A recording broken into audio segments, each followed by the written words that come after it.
December 1994, Catasauqua, Pennsylvania. A woman and her infant son are reported missing. He called the police and he said, "Something is wrong. His wife is missing." Their disappearance sends shock throughout the community. Everyone is easily able to identify with a situation like this and kind of put their own family in their shoes.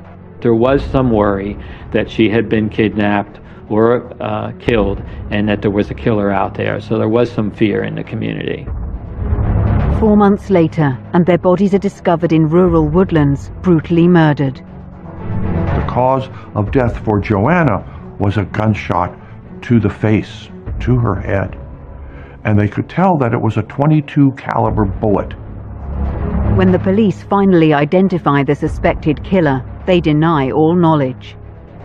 She professed her innocence, and she made the case that she had done good things in life. The fact that she had lied about owning a gun, the fact that she had no alibi that stood up. This is the heart-wrenching story of Joann and Alex Katrinak, their terrifying disappearance, and what fueled their killer to commit such a murder.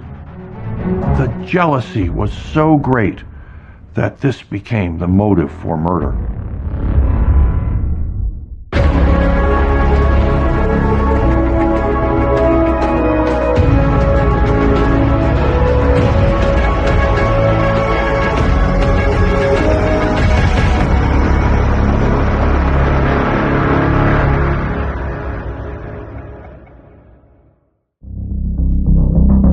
Catasauqua is a picturesque city and historic steel town in Lehigh County, Pennsylvania. Catasauqua is a diverse community. We have approximately 6,700 people. We're 1.3 square miles, and we're bordered by Lehigh Valley International Airport, the city of Allentown, Whitehall Township, and to the north, North Catasauqua Borough. We do have our share of crime, but not so much violent crime. On December 15th, 1994, Andy Katrinak arrives home to an empty house. Unexpectedly, his wife Joann and baby are not there. He came home, I believe he noticed that preparations had started for dinner. There was some chicken out, but she wasn't home. He thought she might have been home already, and she was not.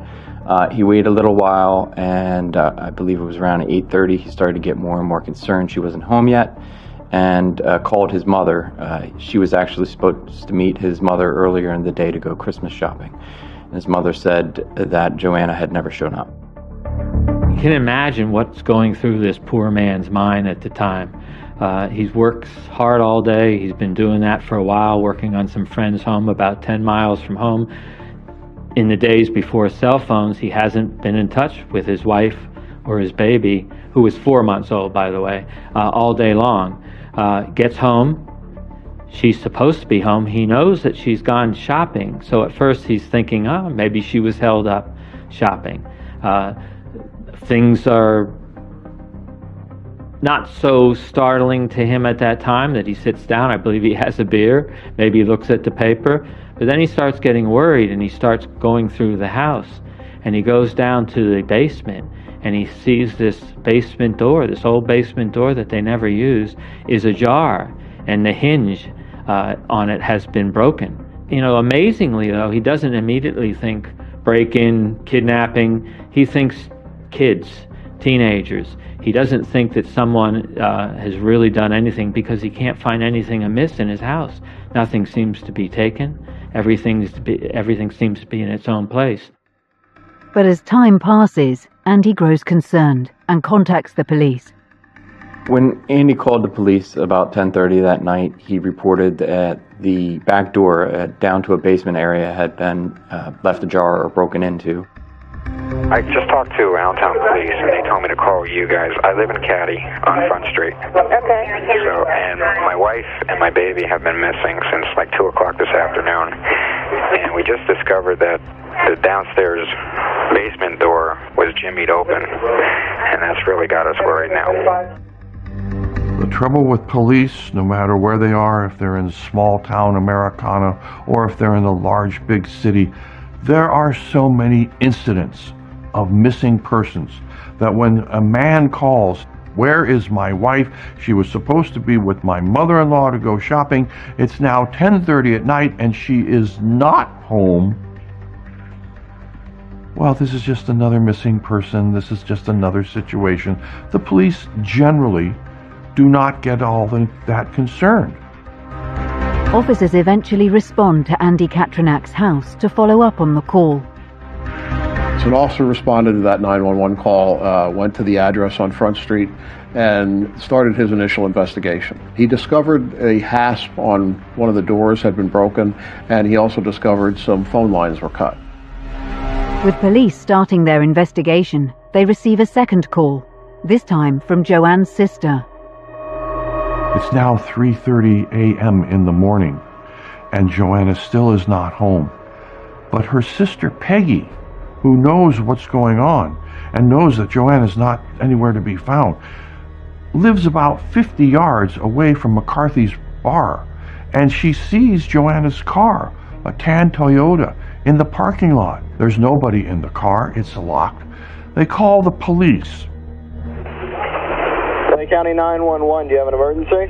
Yes, my sister Joann Katrinak has a missing persons out on her. We're at 740 Front Street, and we just located her car next door. Next door? Yeah, but she's not anywhere to be found still. Joann's sister does make the call to the police. Now we found Joann's car, and amazingly we found it in a place where she's never parked before. She had her usual parking spots. We're all creatures of habits, and hers, not unlikely, was right behind the house where they had a parking area. Also, the car was backed in, and Angie knew that Joann had a phobia about backing her car. She would work as hard as she could to avoid having to put that car in reverse. So now they call the police, and the police are out here again at the car. The police come to the scene. They get into the car. They find the seat has been pushed way up close to the driver's wheel. That doesn't make sense to anybody. It doesn't make sense to Peggy. It doesn't make sense to Andy. The police start to look in the car, and they find blonde hairs that look that they're covered with blood. That doesn't make sense. There's a can of mace in the back seat of the car, and there's no baby paraphernalia. Wait a second. This is a mother who has a baby. There should be baby bags, diapers, bottles. Nothing's there. I'd be looking at how many miles may have been put on that car since the time it was last filled. We'd do an investigation as to when the car was filled last. The hair from a dark-haired woman, why there would be light hair in that car would be a question to me. And why would there be mace in there? Police start to suspect something sinister has happened and start examining Joann's background and home life.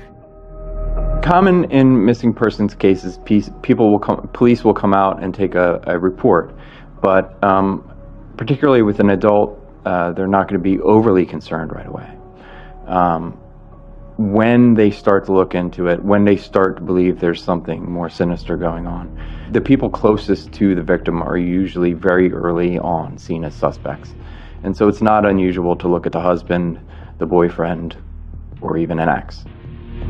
Well, the first thing they're going to look at is look at the family members. Find out what the relationship would be between the husband and wife, what the relationship is in the family, and find out if there are any issues. That's the first place to start. Joann was 24 years old, had been in a previous relationship that resolved with some domestic violence, and she was quite younger than Andy, about 14 years younger than Andy. Joann, according to her family and friends, was really living a life of Camelot. But here she was with a 38-year-old man, 14 years her senior. She had a new baby. All indications from friends were that she was extremely, extremely happy. Andy was athletic. He was strong. He was tall. He was, well, Joann said he was everything.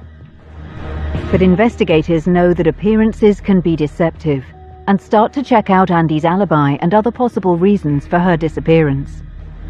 So often the husband is an early suspect in one of these cases, Police also thought that Joann might have fled on her own. And thirdly, there was an ex-husband as well. In December 1994, police in Catasauqua, a borough of Lehigh County in Pennsylvania, are investigating the mysterious disappearance of 26-year-old Joann Katrinak and her 4-month-old baby Alex. Police start looking to the alibi of her husband, Andy. Police have a set, pat view of life as to who is responsible for criminality. The husband is always somebody who is a suspect. The ex-husband is always a suspect. And they look at these people because it turns out that most of the time there is some involvement that they can find by doing this search of the usual suspects. Well, in this case, Andy was viewed as a usual suspect, and they wanted to know, the police wanted to know about him. Well, his alibi and his whereabouts were rock solid. They're going to try and determine what his alibi was, what he was doing, what he might know about what happened. For Andy, he was working at a friend's house that day, doing some contract work. His father was with him for part of the day, and I believe the friend, the person that he was working for, came home and spent part of the day working with him as well. Joann's family are also insistent that Andy has nothing to do with their disappearance. Joann's family were 100% behind him. Joann's mother said, "There's just no way Andy could have harmed Joann. I see them. I babysat for them. I see how they relate to each other. They loved each other. There's just no animosity between the two of them. There's no motive." As you know, a husband is always the first suspect when a wife disappears. And so he was looked at really carefully by the state police. But one of the things that dropped him as a suspect was what the parents, Joann's parents, were saying about his relationship with their daughter. With the clock ticking, the state police, who have joined the investigation, decide to re-examine the Katrinak's home and Joann's car. State police secured the residence, processed the house, and also processed the car. Doing a good investigation and checking every possible lead is the best thing that you can do. They wanted to examine the house again. They looked for fingerprints. They examined the door. The cut phone line had already been repaired, but they wanted to look at that area as well. And Joann's car was taken to be searched and looked through for evidence. As far as entry into the home, police found the attempts to remove screws from the door and from a window. They didn't believe that anyone got in through the window, and the door seemed to be damaged. A few things that they did discover, and one of the things which is underrated, is they discovered no fingerprints of any note. There were some fingerprints found on some objects in the car, but there were no fingerprints on any of the portions of the car that a driver would have touched, like the steering wheel or the gear shift or anything like that. That becomes important later on when I can make the argument that someone wiped that car down. Someone tried to hide the evidence in that car. What they do find, though, is someone who tried to wipe that car down missed. They found a tiny spot on the backrest of the driver's seat where there were 6 long, dirty blonde hairs. Along with that, and attached to that, they found very, very minute traces of blood on the backrest of that car in the same spot where the hairs were. And then later on, it subsequently was determined that the blood had been on the hair and therefore got onto the backrest from the hair. The thing to remember about 1993 is that DNA was just about to become a popular item, but it wasn't widely used. Common tools police used at the time were fingerprints and serology, blood typing. Investigators are starting to run out of other leads. So one of the reasons why police started to move away from the theory that Joann had simply run away. There was no usage on her credit cards. She wasn't accessing her bank, and she hadn't taken much with her. The only items that were really missing were her purse and the diaper bag. And family members said to police if she was going somewhere, she would have taken more than just that. Reports of a missing woman and baby sends panic through the local community, and police start being inundated with calls and leads.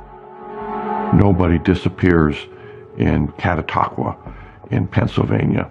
It just isn't happening. But in this case, there now was a missing person. It always hits close to home when a member of the community, something like that happens to them, that they would go missing. Sometimes it all depends on what the circumstances are, whether the family isn't getting along, but most of the time when somebody goes missing, it's a concern to everybody. Given the fact that it wasn't just Joann that was missing, it was also a baby, a young child, just new to the world, it really stirs the heartstrings, particularly given the time of year, Christmas. It's a time people are thinking of family, thinking of one another, and to hear that his family is being torn apart. With a missing child, a community like Catasauqua or throughout the Lehigh Valley, we're talking about a lot of families, a lot of grandparents. Everyone is easily able to identify with a situation like this and kind of put their own family in their shoes. So when they see the posters go up, they learn that a baby is missing, that a mother is missing, it really stirs the heartstrings, and oftentimes it leads to a lot of tips. Police receive more tips than you can imagine, and oftentimes they lead in a lot of different directions. Sometimes they don't help at all. There were all kinds of reports. This happens every time there's a case. There's some people who want to inject themselves into the case, who want to become important by thinking they've seen something that's vital. In this case, I call them my rejects. There were about 30 to 50 police reports, and they even had the FBI in the early days follow up on some of it. There was a report that she was seen in the airport. A young woman was seen with a child. There was another woman who's insistent to this day that she saw Joann and Alex in a grocery store buying $100 worth of groceries with a tall, strange man that was with them. There was people who allegedly saw her on the railroad tracks. The police start getting all kinds of reports, and those reports are often misleading. So difficult for the police to have all these strange reports. Oh, I saw her driving down the street. No, I saw her at the airport, came in a report. Oh no, she was at the store just yesterday. These are things which complicate the police's life. They don't know what to think. Is this just a young woman who has had it and gone off on her own, who ran away and went to the airport? Or is this a serious problem? This kind of thing confounds law enforcement. It happens all the time, and it's a dirty, rotten shame, particularly in this case. The search continues, but Joann and her young son Alex have simply disappeared. Finally, 4 months later, on April 9th, 1995, the police make a breakthrough. 4 months have passed, and there still is no trace of Joanna. Nobody knows where she is. Everyone now is resigned to the reality that this young woman, beautiful mother of a brand new baby, is probably no longer with us. There's a Paul Kovacek who's in his tractor. He's a farmer. He's plowing his field, and he sees in the field clothing. It's April, so he's doing his spring plowing. And he says, gee, what is that? And he gets out of his tractor and he goes and he looks and he finds skeletal remains. He is absolutely shocked. There's clothes and there are bags and the baby things nearby, a baby rattle. And he is frightened. He calls the police, and now the whodunit really hits the fan. April 9th, 1995. A farmer has discovered skeletal remains in woodland in Lehigh County, Pennsylvania. The remains are believed to be those of Joann Katrinak and her 4-month-old son Alex, who have been missing since December 15th, 1994. The discovery of the remains is terrible news when a community knows that somebody is missing. And you hear that remains have been found right away. Just horrible thoughts are going through the minds of everyone that's been following that case. What the police found was the skeletal remains of an adult female, and the child, the baby, was clutched to her chest to the point where she had the child's face had sunken into her chest a little bit. That positioning, when they turned the child over, it actually had preserved the child's features. Nearby, they found a rattle. They found some other of the belongings of Joanna and Alex. And I believe on the diaper bag there were some blonde hairs, very similar to the blonde hairs that were found in the car. That's a huge break because it gives us so many different things. Number one, it gave us some forensic evidence. It gave us 2 hairs that we found there. It gave us a baby rattle, a baby bottle, a diaper bag with its contents, which were so important in establishing time of death to me. But more importantly, it got us the area. Who would have thought to place these bodies in this particular area? Usually, if you're just trying to get rid of someone that you killed, it's going to be along some highway, not in some remote area that you'd have to take right turn, left turn, right turn, left turn to get from Catasauqua to get to this remote field. So it gave us the area and it gave us some evidence. So that was a huge break. An autopsy of the remains is able to tell police the cause of death, and an etymologist is called in to assist with when the murders might have taken place. Forensic science has ways by which we tell how fast insects will invade the body to determine how long the body had been there. Literally, there are body farms where the scientists study the rate at which the body decays, and we can date the time. Well, the insect invasion here would indicate that the body was about 4 months old. They did the autopsy that was ruled a homicide on both the child and Ms. Katrinak. They also discovered that she had been shot in the head by a .22 caliber, and they also found that she had been bludgeoned numerous times with a blunt object. Well, the theory at the time was that Ms. Katrinak was abducted from the residence in Catasauqua and taken out to a remote location known by the suspect and murdered. Investigators give Andy the heartbreaking news and ask him if there is anyone that would want to hurt him or wish Joann harm. Andy mentions a phone call that was received a few days before Joann went missing. While Andy was being interviewed, he relayed to police a rather odd phone call that had taken place before Joann's disappearance. An ex-girlfriend of his had called, and Joann had answered the phone. There was some confrontation. It was a little bit confrontational. The ex-girlfriend, Patricia Rorrer, had wanted to speak to Andy, and Joann had told her that that was not going to be possible and hung up the phone. At this stage, investigators take Andy to the area where the bodies were found. The police decided that they needed to take Andy on a tour of the area to see if he recognized anything or something was to ring a bell in his memory that might be helpful to them. They were driving around the Heidelberg area in Pennsylvania, and lo and behold, Andy says, "Wait a second, this is where my girlfriend Patricia used to board her horses. She would ride in this area. She knew this area very well." And the police said, we got a break. We got a break here. This ride along has created a memory, and we need to follow it up.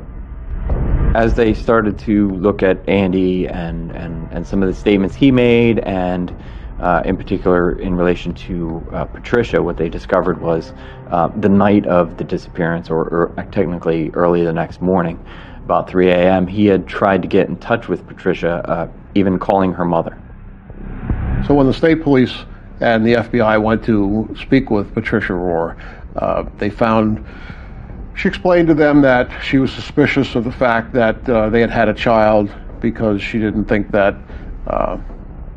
Andy was able to father-child. She explained to them that she couldn't leave her residence for any length of time, that she had gone to the feed store to get some feed for her animals, and she had gone to a tanning salon. After speaking with Patricia a second time, much of her alibi and description of events began to unravel. The first time she had been very helpful. She had spoken to police about Andy and his relationship, questioned his paternity of the child. But during this second interview, what they realized is she didn't have receipts for any of the locations she said she had gone to, including for the animal feed. And at one point she had claimed she had gone to a salon, and on that day the salon told police they were actually closed. Another explanation that Patricia gave for her whereabouts was that she had gone to a nightclub, Cowboys nightclub. When police went to check on that claim, they discovered that attendees had to sign in to the nightclub, and yet there was no sign-in for Patricia Rorrer. Police learn more about Patricia's background. Patricia Rorrer was an old girlfriend of Andy, a live-together type relationship back from, I believe, 1985 through 1989. They broke up. Seems to me it was fairly mutual. Patricia would then contact Andy. Andy would never contact her, but he'd be friendly with her when she would contact him by telephone. In 1990, Patricia Rorrer asked Andy if he would help her out. Rorrer was beaten up. Andy came to her rescue, and Andy let her stay in his home in 1990, the home where Joann was taken from, for about somewhat less than a week, sometime in 1990. That relationship with Andy, as far as Andy was, it was over. As far as Patricia is concerned, we believe that she still wanted to connect with Andy on some level. The evidence gathered from the car and crime scene gives detectives a breakthrough in the case. There were 6 blonde hairs in the automobile that Joanna drove, that her sister discovered in front of McCarthy's. There were hairs which were discovered on Joanna's body out in the field, which were covered with blood, as were the hairs in the car, also covered with blood. And that blood turned out to be Joanna's, or perhaps the baby's blood. They weren't able to make the positive match, but it was close enough that they could tell that it was either Joanna's or the baby's blood. And then in addition, in the bags which were found at the scene of the crime, there were more blonde hairs. Now, Patricia says, I'm not blonde. I'm a brunette. I have dark hair, you see. And when the police went to talk to her, lo and behold, her hair was dark. It wasn't blonde. Patricia was a big horse enthusiast.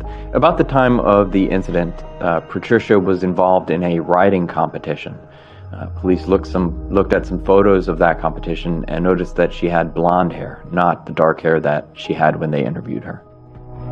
But then a photograph surfaced where she was riding in a competition in Oklahoma just a couple weeks earlier than Joanna's disappearance, and she had blonde hair. The examination of the hairs the police found is that they had been bleached blonde, and this was the connection that the police were looking for. And once a known sample from the suspect was obtained, Patricia Rorrer, we would compare the question sample from the seat back of the car to the known hair sample of Patricia Rorrer microscopically, so that we could see if the characteristics were the same or different. If they're different, that's where the examination would stop. The characteristics looked enough like the question sample from the hairs found on the seat back of Joann Katrinak's car for us to proceed with a mitochondrial DNA examination of that hair and compare the mitochondrial profile of at least one of those hairs on the seat back to the known mitochondrial DNA profile of Patricia Rorrer. At the end, we found that the mitochondrial DNA profile from Patricia Rorrer, the known, was the same as the mitochondrial DNA profile from the hair, which can't tell us that that hair came exclusively from Patricia Rorrer.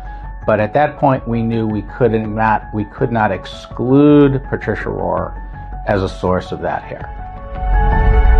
The things which led the police to have a strong, compelling case, one beyond a reasonable doubt, were the hairs. The DNA, the mitochondrial DNA match between those hairs found at the crime scene, found in the car, that they matched with Patricia. That really was what we will say game, set, and match. It was all over for her. But there was more. It was the lies which she told. The lies of saying, hey, I was at the Cowboy nightclub. You weren't there. Hey, I was at the salon. You weren't there. Hey, I bought feed at the grain store. Didn't have any receipts. Didn't happen. Those lies came back to absolutely haunt her. When the police went to Patricia's house and they arrested her, one of the police officers overheard Patricia saying to her newborn child, if I had known, I wouldn't have brought you into the world if I thought I was going to be caught. But Patricia Rorrer pleads not guilty, and the case will go to trial. On June 24, 1997, Patricia Rorrer is arrested for the murders of Joann and Alex Katrinak from December 15, 1994. The Catasauqua Police and Pennsylvania state troopers investigating the murders believe they have enough evidence against her to secure a conviction. We have the DNA, which is clearly about 60% of our case, but we also have motive, opportunity, means, false statements, phony alibis, and behavior that's just not consistent with innocence. So based on that, I told my boss that we had enough to convict, and we filed charges against her, and she was arrested on June 24th, 1997. When police zeroed in on Patricia and decided to make a move to arrest her, they caught part of a conversation she had with her infant child, where she said, if I had known they were going to catch me, I would have never brought you into this world. While preparing for trial, investigators and prosecutors learn more about Rorrer's history. Patricia had an odd background. It wasn't so odd as to that other people of her nature, of her ilk, didn't have similar backgrounds, but the oddities here were enough that they're noteworthy. She would live in North Carolina, then she would move away, and then she would come back. She was a car salesman with a car dealership where people said she was very personable. She worked in a photography studio with her mother, and she would do photography with clients that thought she was very good at this. Then she got into trouble with neglecting her animals, and she was charged with animal abuse, which became very significant in this case because she had to have the receipts for the feed which she fed the animals, and she didn't have it. And she was with Andy for a while, and then she was not with Andy, and then she wanted to get back together with Andy. And jealousy was so critical in the motive for this murder. The little I know is that her father did die at an early age of hers. I think she had a back injury from a car accident. She had a marriage which didn't last very long. Even after ending her relationship with Andy ended, friends noted that she continued to talk to Andy. Multiple ex-boyfriends mentioned that sometimes she would compare them to Andy. So for her to continue to call Andy, to find out that Andy had a child with another woman, that could certainly spark an obsession or an extreme jealousy. Patricia Rorrer's trial starts on Monday, February 9th, 1998. The prosecution bases its case on forensic evidence, circumstantial evidence, and Rorrer's obsession with Andy Katrinak. It was a powerful opening argument for the prosecution. They pointed to 8 items They said that she had motive, she was angry over the phone call, she was looking to be in touch with Andy, she had a weapon that matched the murder weapon, she had lied to them, she was familiar with the family's home, and she was familiar with the location where the bodies were found. I gave 8 different areas of evidence that we would be presenting, telling the jury exactly what I was going to do in the case. I also gave them, and it's standard for me, and especially in this case, I gave them a little warning about circumstantial evidence. In Pennsylvania and in most states, if not every one of them, circumstantial evidence, if strong enough, is sufficient for you to render a verdict of guilty beyond a reasonable doubt. In this case, since the evidence was largely circumstantial, I really beat that and made sure that they understood that sometimes circumstantial evidence is stronger than direct evidence. I believe that she surveilled the Katrinak residence from the late hours of the 12th to the early morning hours or the midday on the 15th. I believe that she saw Andy's comings and goings. I believe she learned from his comings and goings that he went early, arrived back late. I believe that she saw Joann's comings and goings. I believe that she saw where the car was parked. She knew the house. She knew this basement. I believe that she went down to the basement door.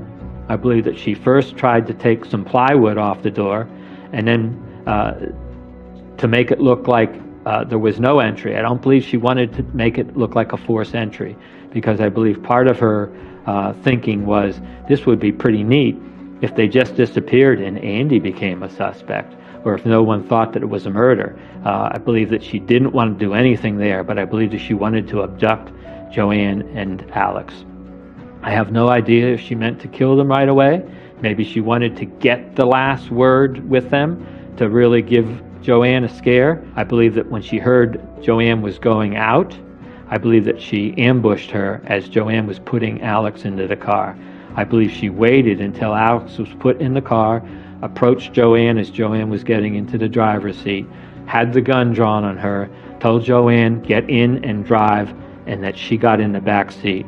I believe she had Joann drive to the spot where she remembered that she had ridden horses back in 1989 and 1990, because that was just a perfect place for her to have her little tete-a-tete with Joann. I believe that at some point Joann had to know what was going to happen and maybe started to yell.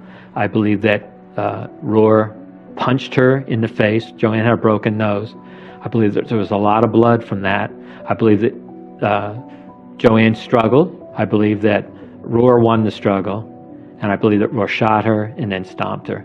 I believe that Rorrer got back into her car, changed the seat so that she could fit into it, drove back, parked the car in McCarty's after dark. She wouldn't have done it during daylight. Got back in her van, which was parked somewhere in the neighborhood, not in McCarty's, and drove back to North Carolina. This is a case of jealousy. This is a case of where a phone call is made and a woman says to another woman, get out of my life. I am with this man now. He's not yours. This is jealousy, which seems to be one of the most ancient of motives for killing. It was something that triggered an uncontrollable rage, which resulted in shooting a woman in the face, 19 bludgeoning injuries to her body, and the death of a newborn child. Jealousy. Powerful, powerful tragedy. Some more really good detective work is our forensics showed that the bullet that was removed from Joann's skull could have been fired by certain types of firearms. One of them was a .22 Jennings. Other ones too, but it was circumstantial evidence they were looking for a possible .22 Jennings as the murder weapon. The death could have been caused by either the shot to the face or the blunt blows to the body. Either one separately either could have been the cause of death, but blunt force and shot to face were the cause of death. Police were never able to locate the firearm that was used to kill Joann. They did know it was a .22 caliber handgun. An ex-boyfriend told police that Patricia did have a .22 caliber handgun. She had purchased it from a gentleman in a wheelchair. When they discovered the body in the field and the coroner examined it, they could tell that there was a gunshot right to her face, which was the cause of her death and the fatal blow, and they could tell that it was a .22 caliber bullet, which caused her death. They're looking for somebody with a gun, a .22. They asked Patricia, "Do you own a gun?" "No, she does not have a gun," she said. Well, that turned out to be an absolute lie.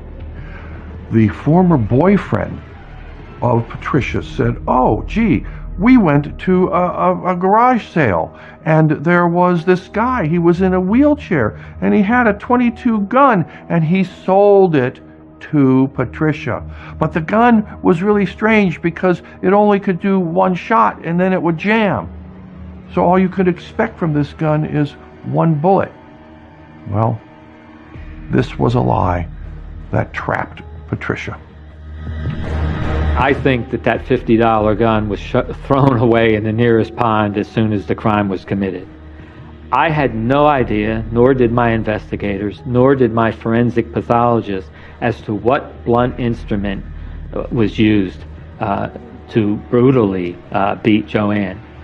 I don't think we were thinking outside the box at the time. The jury leaves to deliberate, and it is an anxious time for the prosecution and investigators. My glass is always half empty. And so even though I thought we presented the best possible case we could, and I thought, parenthetically, that she was her own worst enemy, she convicted herself by her attempting to lie about every issue in the case. Ridiculous lies, things that made her, to anybody, look absolutely guilty. So I was pretty well convinced that she had convicted herself, but I'm always worried about what a jury is going to do. The jury was out 4 hours, came back with 2 questions, went back half hour later, convicted her. This is after a 4-week trial. She got life in prison without possibility of parole. And, you know, I have to say this, is that the victim's family, Joann's parents, were against the death penalty. They told me that, and so I did not advocate for the death penalty. But it's not my call. It's the jury's call, and this is a death penalty case. It really is. I mean, the murder of a woman and a 4-month-old baby. But I left it completely in the hands of the jury, and I did telegraph to the jury that I was not requiring or asking for the death penalty. I've never been a death penalty proponent.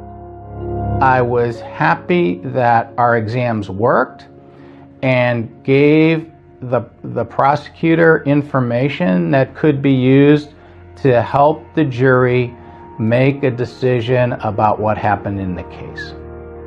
If I was going to ask Patricia one thing, it would be, was it worth the life of a mother and child?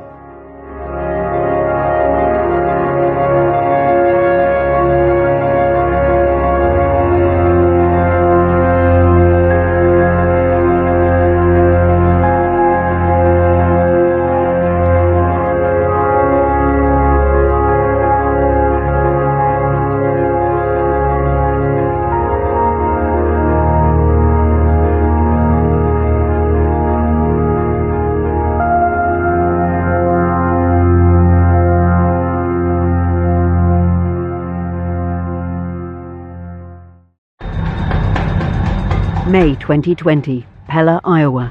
A woman is found savagely murdered in her vehicle. She had a horrific injury to her hand. It almost took her thumb off. Her name is Tracy Mondabaugh, and police suspect the ex-wife of Tracy's current boyfriend. Her name is Michelle Boat. She unleashed hell on Tracy that day. She was just not able to deal with her marriage falling apart. I think in her head, she felt that if she removed Tracy from the situation, that Nick would come back to her. It doesn't take police long to find out just what their suspect has been up to. Michelle had been following Tracy around town for quite a while that evening. She stalked Tracy and then killed her. And Michelle's own words provide damning evidence. And tell the she messed with the wrong mama.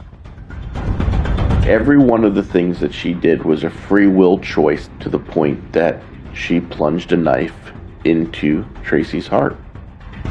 This is the story of Tracy Mondabau's murder and how it was solved. The story of a determined killer driven by rage and by jealousy.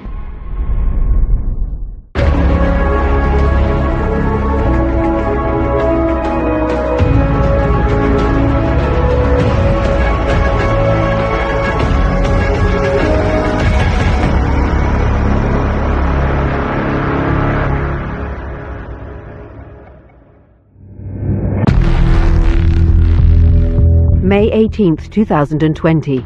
Police in the city of Pella, Iowa, receive a call about a possible domestic dispute. Pella Police Department. Yeah, I live over at 21 Glenwood. I just went outside to smoke a cigarette, and it looked like a scuffle between a couple. Well, when I saw her get out of the truck, her face is just all bloody. Do you have any idea what apartment she might have went in? No, she looked like she just got in the car and left. Looked like a Cadillac, almost cream or light-colored off-white. She witnessed what she thought was a domestic incident, and a couple people arguing in the parking lot, and then when one of the people came around the corner, the witness said that she was covered in blood. And so that obviously was very alarming. Shortly afterwards, police arrive on the scene. Palace Department ambulance. I got someone that's laying in the driver's seat of the pickup. Doesn't look like they're responding. Lots of blood. Bleeding from the hand. Really large open wound. Ma'am, are you awake? Hello? They found a body. They didn't know exactly how long it had been there, the extent of the injuries, and so they attempted to perform CPR. It was unsuccessful. You start to look at the area around her body, and you could see that there was a struggle. Her purse had been knocked out. Some of her personal items, her teeth, she wore dentures, were on the ground as well. And then you could barely see into the cab of the truck, but you could see immediately that there was a tremendous amount of blood. Using her driver's license, police are able to identify the victim as Tracy Mondabau.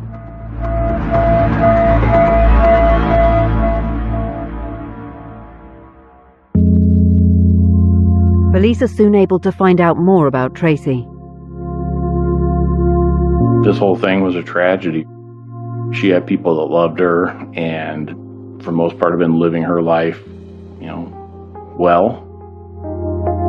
Her children described her as a very loving mother and a very nice person, just kind of trying to figure out her way through life.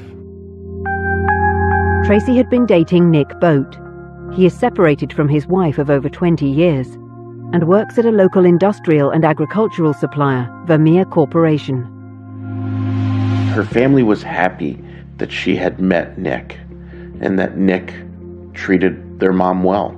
He had begun seeing this woman while married to Michelle Boat, and at some point he told Michelle that he was leaving her to go live with Tracy.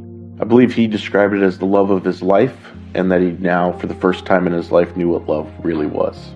So Tracy and Nick moved in together, and the truck was Nick Boat's truck.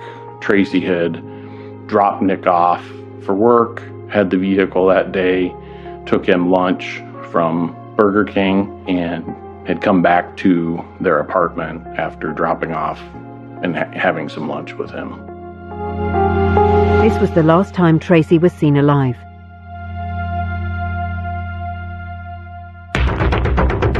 Crime scene investigators begin to examine the scene and look for evidence. Well, first and foremost, when law enforcement arrived and the Pella Police Department were wearing body cameras, you could tell that the victim was still seatbelted in. That was important, at least from my perspective, because it demonstrated an ambush attack. It is also clear that there has been a violent struggle. You can tell Tracy fought back. She had a horrific injury to her hand. It almost took her thumb off. She had what many people refer to as defensive wounds on her hands, and then she had a single stab wound to her chest. According to her medical examiner, that puncture of her heart terminated her heart from beating, and so it was just mere seconds, I think. Probably less than 30 seconds, and I hope for Tracy's sake it was shorter than that. One small but vital clue catches the attention of the police.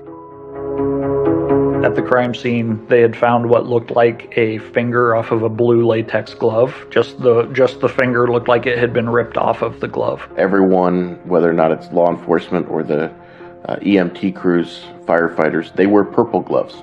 So the fact that we had a blue glove at the scene, this stood out to us. Investigators also learned something of enormous interest from some bystanders.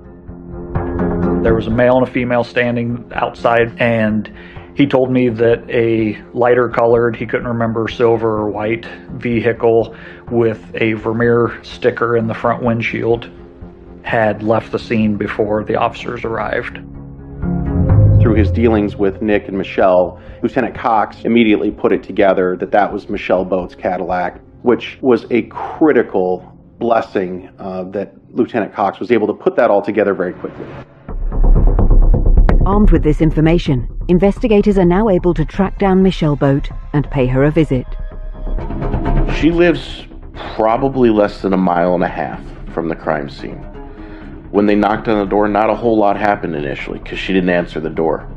I think by the body footage we were able to calculate that it's about a 5-minute knocking, pounding on the door, pounding on the side of the house. You could see inside the residence, the blinds weren't pulled on the windows, they were wide open. Lieutenant Bigowet went to the driveway and was looking around the Cadillac. He put his hand up to the wheel of the front wheel of the car and said that the brake rotors were still warm. He could feel the heat coming off the rotors, which would tell me that the vehicle's been driven fairly recently. Find a phone number for Michelle Boat and call her and see if you can get her to answer. The rotors on the Cadillac are still hot, but nobody's coming to the door. I can see through most of the house and don't see anybody. So I went around the side of the house and I noticed that there was a light on I didn't know what the room was. I thought maybe it was a bathroom. So I pounded on the side of the house, on the siding of the house. I think she's in this bathroom back here. I can see a little bit of movement, but I can't. The blinds are pulled. About 30 seconds after that, Lieutenant Bigowet yelled for me and said that she was coming to the door. So I went to the front porch of the residence. 83, I just confirmed with Marion County, they have the same number. Yes, I was in the shower. What do you need? Police have caught up with Michelle Boat. She appears calm and collected. They know they need to find out if she's connected with the murder of Tracy Mondabaugh.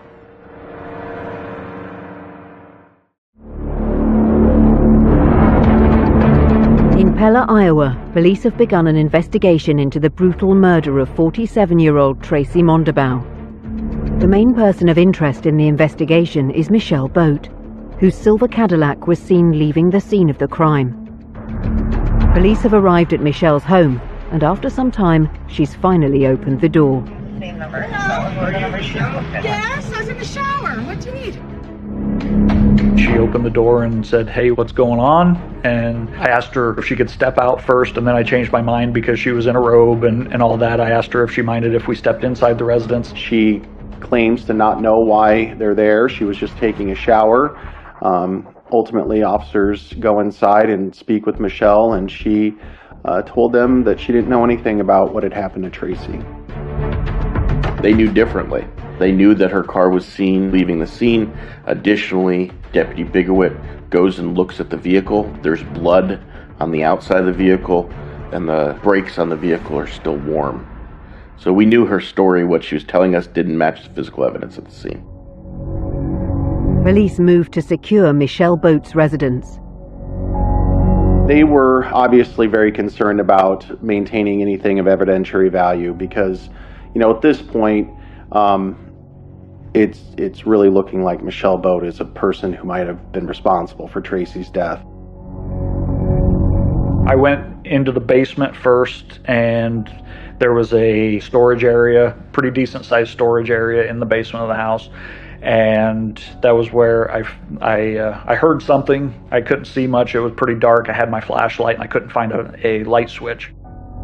And you got to imagine, if you're an officer going down there, you don't know exactly what's going on. You're walking into pitch black. He actually hears the machine going, and it somewhat startles him. I heard some movement back in the darkness, and I just announced, police department, if you're back there, come out. And nobody came out, so I continued forward and realized that the sound I was hearing was the washing machine. But the contents of the machine proved to be of interest. There's just one outfit in the washing machine, which is a little peculiar. Nobody usually washes just one pair of pants and one shirt or whatever. So he noticed that, and that ended up being a crucial piece of evidence. Police believe they have enough to warrant them taking Michelle into custody. Michelle Boat was in custody within 20 minutes. There wasn't the concern that we have a killer on the loose or that this was a random act of violence. We decided to arrest Michelle Boat on a violation of a no contact order that night. And that was brought on by, I went to Vermeer Corporation and requested to look at their security footage. When I was reviewing that, I found video of Michelle Boat's silver Cadillac following the red F-150 that Tracy was driving. The video shows Michelle sitting in the same parking lot as the victim and Nick and watching them for about a half an hour. And then once the truck leaves, Michelle pulls out and follows the truck. Shortly thereafter, we got the phone call at the police department of the situation that was going on. That was when we started putting together that this is first-degree murder because she had this planned out. She stalked Tracy and then killed her. The investigators now call in the Division of Criminal Investigations, known as the DCI. Certain law enforcement agencies, and especially in smaller communities, don't have access to all of the things that DCI does. And so when we're able to make a phone call to them when something like this happens, we inherit a wealth of resources for the investigation. Just knowing that people that deal with these types of situations on a more regular basis are able to come and back us up on a case like this is a huge relief when you're in the middle of this situation and wondering what the next step is. When I arrived at the Pella Police Department, I already knew that we had 2 crime scenes at that time. Several search warrants were already underway, and Michelle Boat was already at the police department. It is time to question Michelle in depth. Michelle maintained that she didn't have anything to do with the injuries that Tracy had to her chest or her hands. She claimed not to have seen Tracy that evening. Michelle maintained that she had just gone out to get some food, realized that the line was too long at the burger place, and turned around and came home. But that she had nothing to do with the murder at all or anything that happened to Tracy. To the police, Michelle Boat's reactions are more than strange. When ultimately law enforcement tells her that Tracy has been hurt severely and Tracy is dead, Michelle gets this eerie smile on her face. And she looks at him and goes, "Oh, well, I guess the Lord works in mysterious ways." And to me, that was such a telling comment. It was incredibly chilling. That statement just showed to me a complete lack of remorse for what had happened. That in some ways, I think, was her saying that, that she was somehow justified in what she did because this woman had interfered with her husband. As a prosecutor, I immediately thought that's something we're going to use at trial. As a human being, I thought, wow, that's really this woman's mindset. Police are also uncovering more about Michelle and her life. She was kind of a normal person, best we could tell. She had worked, she lived in Pella, she didn't get arrested until the times leading up to this. She never stood out to me as somebody who would go this far. In my dealings with her, she was always she was loud. She was a yelling at the top of her lungs type of person. Something happened with her that drove her to a really dark place, and that she was just not able to deal with her marriage falling apart. Michelle and Nick had been married for 20 years. It was a loveless marriage for probably more than a decade, and had turned south in a hurry. He had told her that he wanted out of the relationship, that their marriage was over, and he, in fact, moved out of the home. And at that point, he said she became very angry with him. She was so used to Nick doing whatever she said that when Nick finally left and found somebody else that made him happy, it was more than she could handle. She largely had no criminal history, but then in the months leading up to the murder had kind of started popping up on Pella Police Department's radar. She assaulted Nick at one point, which resulted in a protective order being in place, and then Michelle continued to violate that protective order. I think for 50-some years she was just an ordinary person. But there was certainly something lingering inside her that caused her to, and I'm not even going to say snap, because I don't think she snapped. I think she did exactly what she wanted to do. She absolutely had the personality of a sociopath who was driven and wasn't going to stop until she achieved her goal. And that was the death of Tracy Mondabaugh. Investigators now have their prime suspect in custody. As they put their case together, Michelle's motive starts to become clear: jealousy.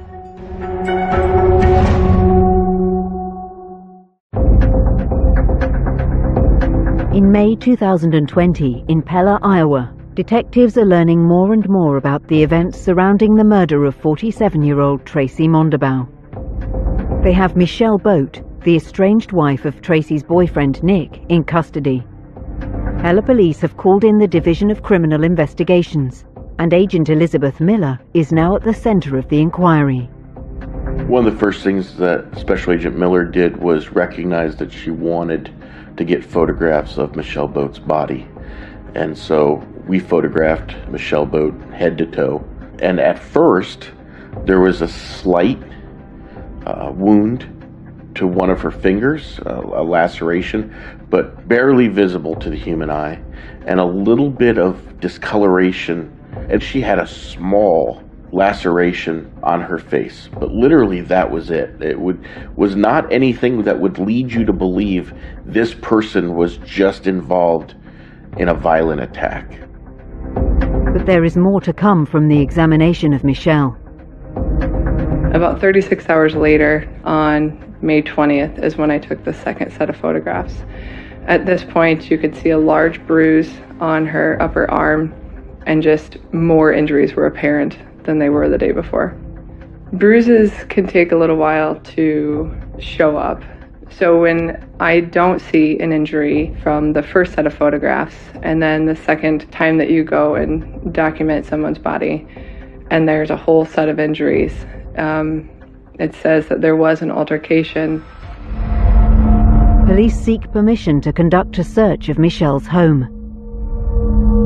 team of law enforcement go in the house and searched it thoroughly, obviously we were looking for a knife or some kind of sharp object because we were thinking that may have caused the death.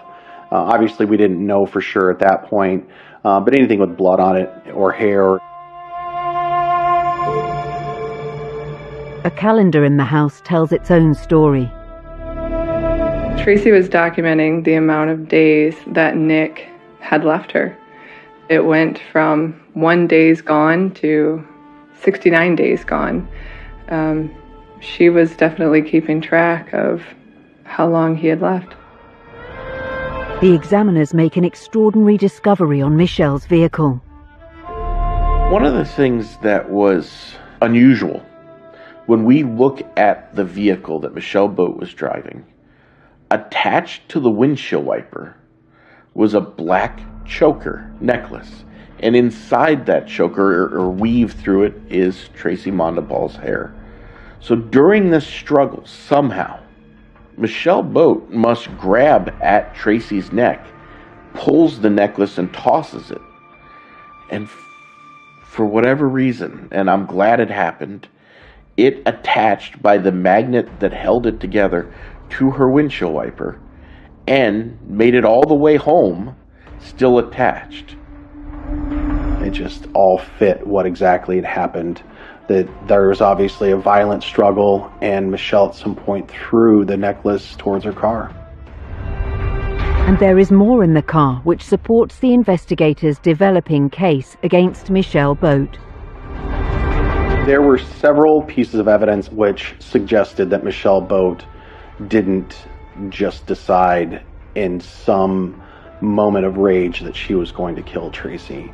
I mean, first of all, she had everything that she needed for murder in her car. Rubber gloves, binoculars, there's a few other things in there that clearly showed that Michelle Boat was thinking about doing something bad. But police are about to find the most damning piece of evidence. Lieutenant Bigwit noticed that when they were in the bathroom that the toilet kept running. That caught his attention, and I believe he lifted the top of the tank, saw something in there. It was a towel with a set of rubber gloves with one fingertip missing. I went to the crime lab straight away from the scene, and then just like the rubber glove tip from near where Tracy Mondabaugh's body was found, those were taken to the lab too and matched. And you don't need a medical degree to look at the rubber glove and see that it fit the tip that was found at the scene. That absolutely connected the crime scene with Michelle Boat's residence. It was a perfect fracture match for the tip of the latex glove at the crime scene and the glove found in the toilet tank at Michelle's residence. Police are still searching, however, for one elusive piece of evidence: the murder weapon. We walked for miles around this town. We worked long and hard trying to find that weapon and were never able to. We did take some knives from the residence that could have been in there. I'm not sure, but I would like to know where the knife was. The investigating team dig deeper, and they find out much more about Michelle and her motivation. There was quite a bit of digital evidence. Michelle Boat was convinced that Tracy Mondabaugh was the source of all of her marital problems. I think that she had worked herself into some view of what was going on, that if Tracy were gone, that her life would be normal again. I think in many ways, Michelle Boat believed that she was the victim in this circumstance, that someone had come and taken her husband, and she was not going to allow that to happen. Michelle somehow found Tracy's ex-boyfriend on Facebook and sent him a message saying, "Hey, you should go get your girlfriend back. She's with my husband, and if you go get Tracy back, then I'll get Nick back." I think in her head, she felt that if she removed Tracy from the situation, that Nick would come back to her. Even her phone calls from jail when she originally gets arrested, she's totally confused by why Nick hasn't visited her at jail, because Tracy's gone now. Where else would he go? Of course he would come back to her. Michelle's stalking had become an obsession.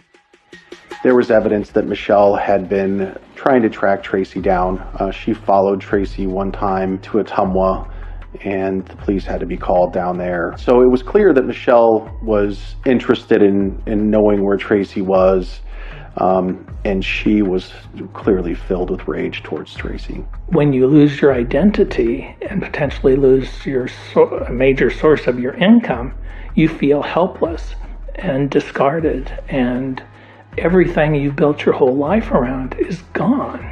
And so that's her rage. She couldn't let it go.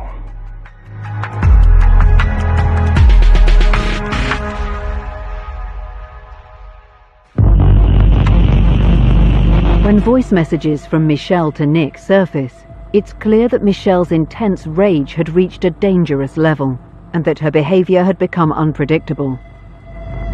You know, ignoring me isn't going to do you any good. Because sooner or later, I'm going to find and I'm going to kill her.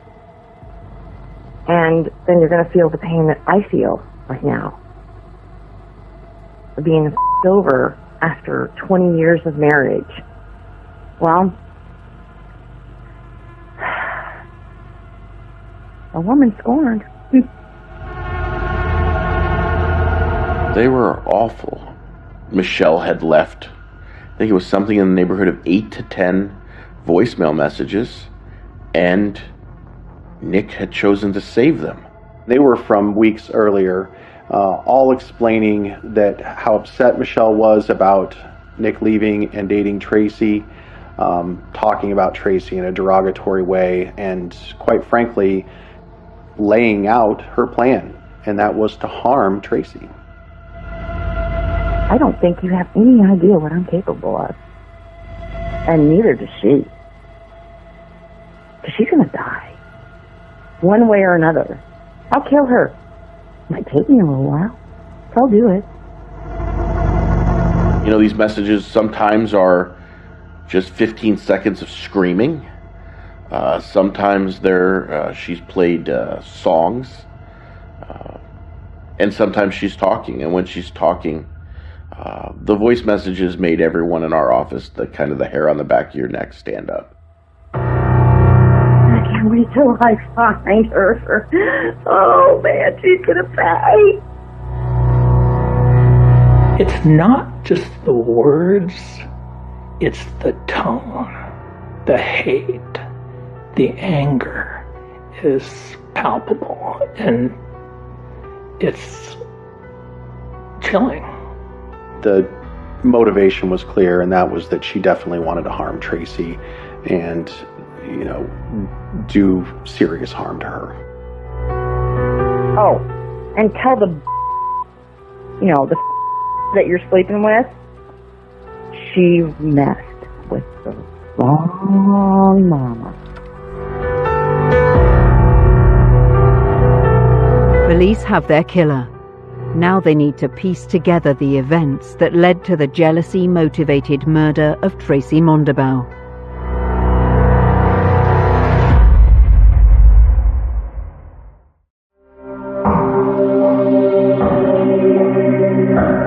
Police in Iowa are continuing their investigation into the murder of 47-year-old Tracy Mondabaugh.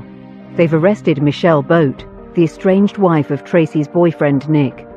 Now they're trying to piece together Michelle's movements on the day of the killing.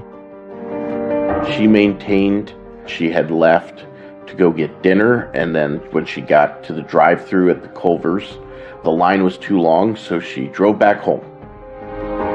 The problem was she was missing about an hour from her timeline. Her story just didn't make sense. I believe that Michelle Boat had decided she was going to kill Tracy.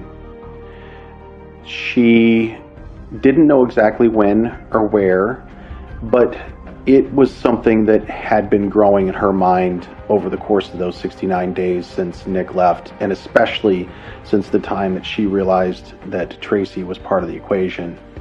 And so I think probably that evening she did go to try to get something to eat, and she noticed the truck. She saw who was driving it, and I think at that point she just realized, this is my chance. The CCTV footage which police recover becomes key to progressing the investigation. We ended up through investigation finding that Michelle had been following Tracy around town for quite a while that evening. It started at Burger King. Tracy pulls into the Burger King drive-thru at 7:20 p.m. Michelle followed Tracy to the Burger King and parked in the parking lot of the strip mall a ways away so Tracy would not have noticed her. You can see her on surveillance footage from the Burger King and from the Culver's surveillance footage get out of her car and then go to the trunk compartment. Michelle Boat had, as we called it, kind of a murder kit. She had rubber gloves, she had a hammer, she clearly had a knife, she had a crowbar. She had all of those things with her in that vehicle. I think some of those things were located in the trunk of her vehicle. That's why while she was waiting for Michelle, she got ready, she armed herself, she prepared. She followed her. The next stop is the Vermeer facility where Nick works. You first see Tracy pull in to Vermeer, and then less than 40 seconds later, Michelle Boat pulls in. What we see is Tracy pulling into the parking lot, driving the truck she was found in, and meeting Nick. And Michelle pulls in sort of behind them. Our theory was she was trying not to be detected by Nick and Tracy. Michelle was sitting there watching them the whole time. She waited a half an hour and watched them eat dinner. He kissed Tracy goodbye and they parted ways, and that was the last time that he ever saw her. And that's what fueled this whole thing, is the realization that this is really over. In that moment when she realized it was really over, having seen them in that parking lot and having a passionate kiss that Michelle hadn't had from him in years, and that was the kindling that lit the fire. The vehicles leave, and once again Tracy's vehicle pulls out of Vermeer. Michelle is following, and then just down the road, probably half a mile or so away, there's security cameras on the backside of a church that identify both vehicles driving away.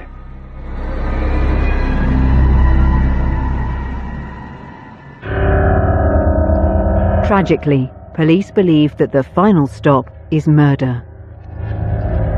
From all the evidence, it appears that Tracy Mondabaugh pulls into the parking spot, turns the car off, but before she unhooks her seatbelt, she's attacked.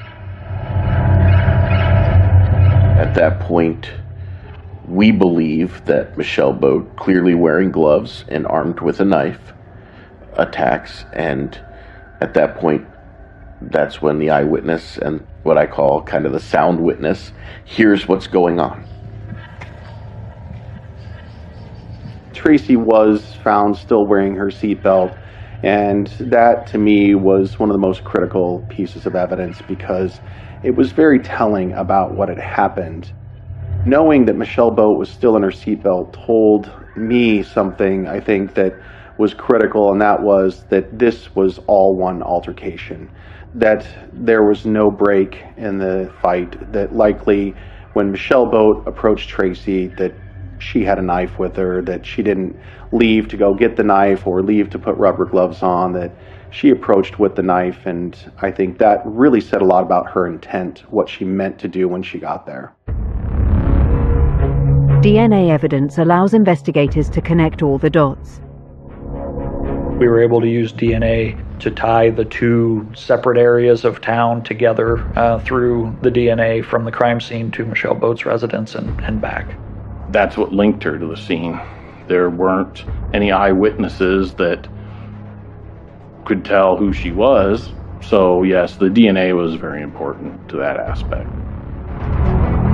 Michelle Boat's vehicle had a piece of jewelry with magnets on it. It was like a choker, and that had black hair that came back as Tracy Mondabaugh's DNA on that hair.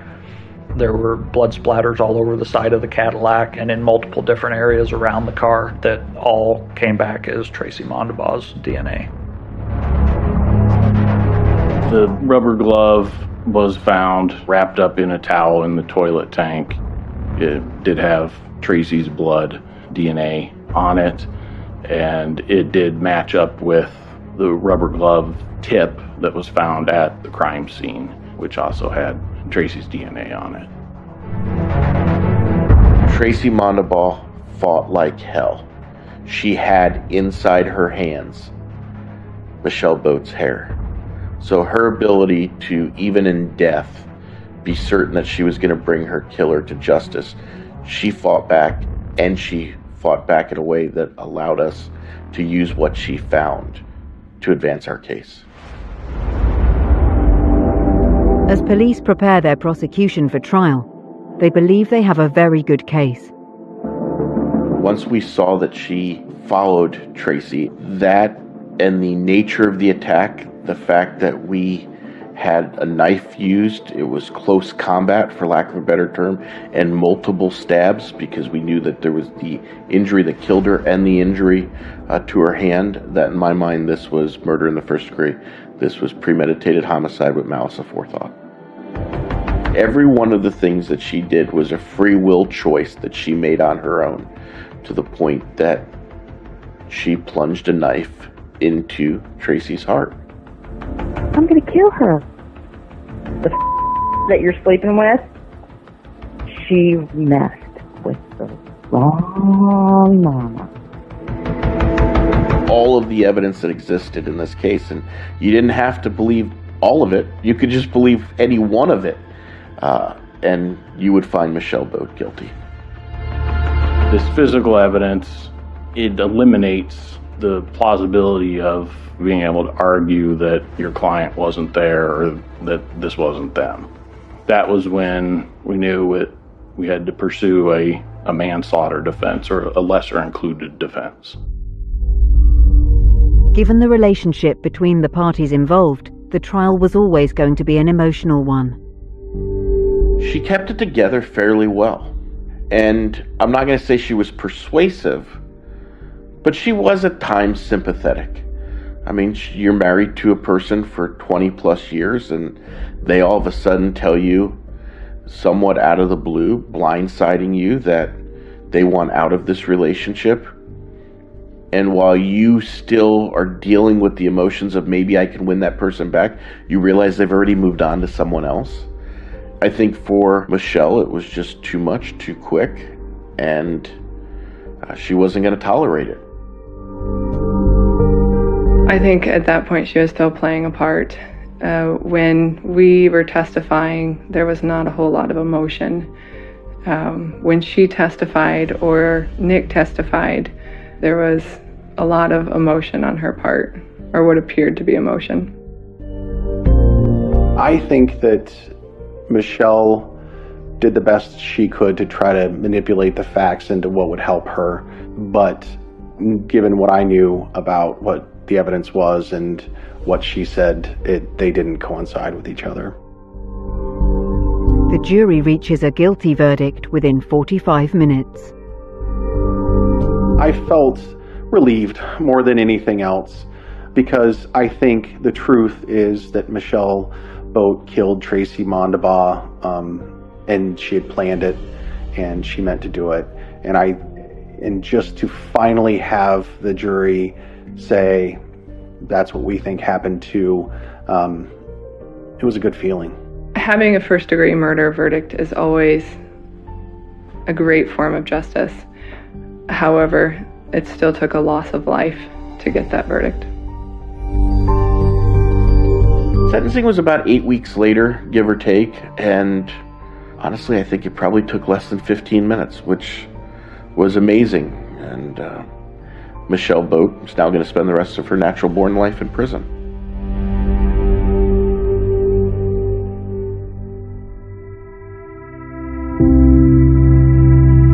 Michelle receives her sentence. But was justice done in this case? I think justice exists. If it didn't, my job would be meaningless if I didn't find that there was justice in it. But in order to get justice, something bad has to happen. In a sort of cold way in my job, the file's closed.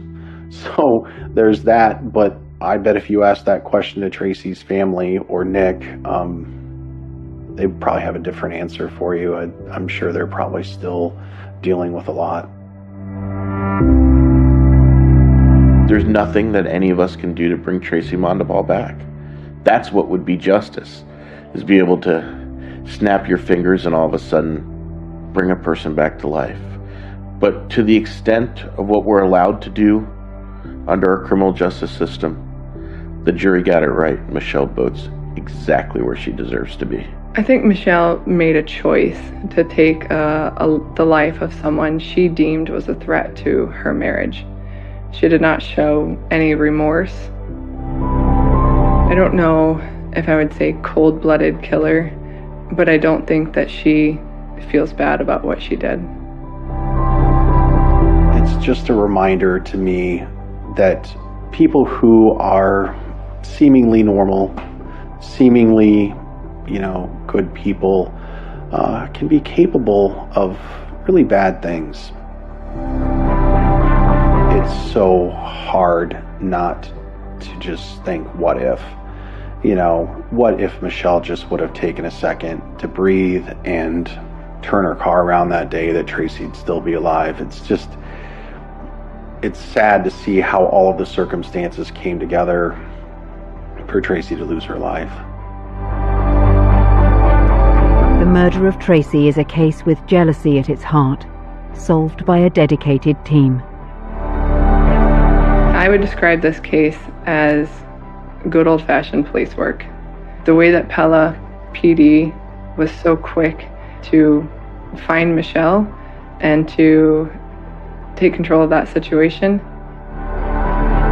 It just shows that even in a town like Pella, very small compared to a lot of towns and cities, and we don't deal with this very often, but when we do have something like this happen, we're still able to step up and take care of the job. You don't ever forget the murder cases. You don't forget the big ones. And I think that's absolutely true. I'm going to remember Tracy Mondabal for the rest of my life.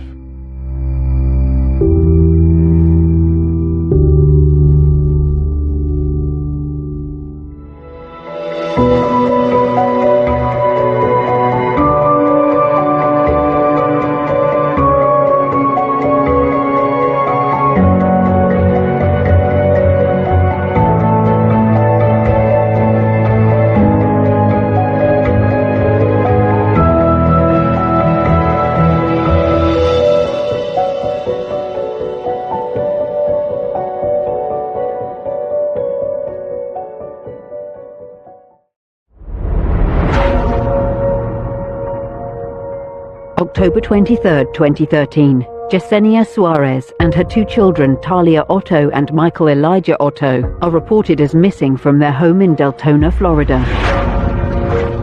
We're trying to do everything that we can, use all of our resources out there to figure out where could they be. Again, not often that you're going to have a mother with her two kids fall off the face of the earth. The detective's suspicions center around Yesenia's husband, Luis Toledo. Luis Toledo is the suspect, but as of now, we're working as a missing person of his wife and two kids. During the investigation, it is revealed that Toledo had suspected that his wife, Yesenia, was being unfaithful. He accused her of having an affair. Luis going to her place of business the day before she disappeared. He was there in a sense to confront her about this affair that Yesenia was having. This was all over the news. I mean, you have a mother and her two children missing. We had a large search party that people came from all over the state to assist us with trying to find these bodies. I mean, we were hopeful that we'd find them alive. With no sign of the missing victims, Investigators are trying to piece together what happened to an innocent mother and her 2 young children. Did they run away from Luis Toledo after an argument? Or was their disappearance the work of an envious, green-eyed killer?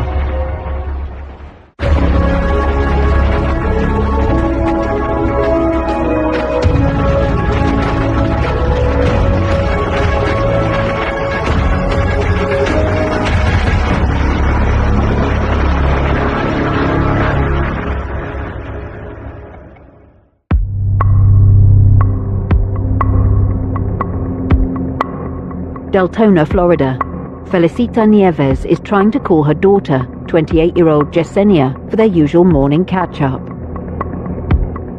We used to talk every day at 7 in the morning. 7 in the morning was like, Mom, I'm getting the kids ready, go to school, then go to work. And I didn't hear from her.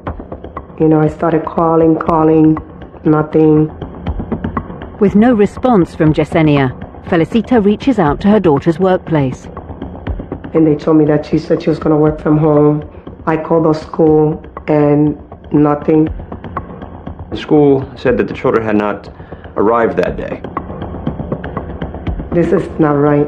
I felt something was too funny. And I called my husband. I said, look, I know something's going on. Felicita also tries to contact Yesenia's husband, Luis Toledo, but gets no response. Growing concerned, Felicita alerts the police and sets off to drive to Yesenia's home a short distance away.